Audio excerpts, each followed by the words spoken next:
The deadliest air disaster in history. Tenerife Airport disaster. In 1977, two Boeing 747s collided on the runway at Tenerife Airport in the Canary Islands, resulting in the deaths of 583 people.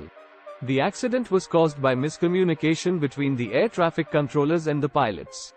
The KLM captain, who was responsible for the crash, had a reputation for being arrogant and overbearing.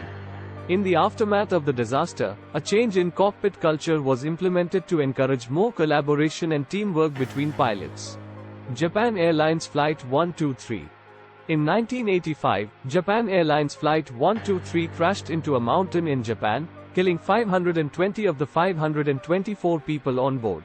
The cause of the accident was a faulty repair that had been made to the aircraft's rear pressure bulkhead 7 years earlier. The repair did not conform to Boeing's repair procedures, and the improper repair eventually led to the plane's catastrophic failure. After the crash, changes were made to Japan's aviation industry, including stricter regulations and increased training for maintenance crews. Air India Flight 182.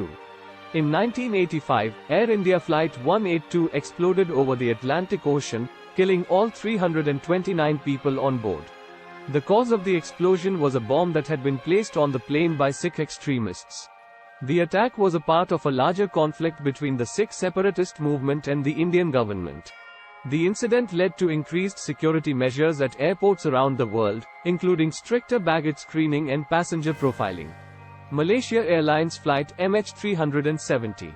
In 2014, Malaysia Airlines Flight MH370 disappeared en route from Kuala Lumpur to Beijing, with 239 people on board. Despite extensive search efforts, the wreckage of the plane has never been found, and the cause of the disappearance remains a mystery.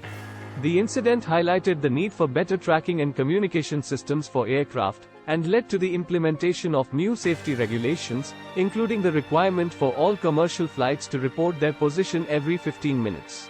Ethiopian Airlines Flight ET302. In 2019, Ethiopian Airlines Flight ET302 crashed shortly after takeoff, killing all 157 people on board. The cause of the accident was a software malfunction in the aircraft's Maneuvering Characteristics Augmentation System, MCAS, which caused the plane to nosedive. The incident led to the grounding of all Boeing 737 MAX aircraft and a review of the certification process for new planes. Thanks for watching and don't forget to subscribe.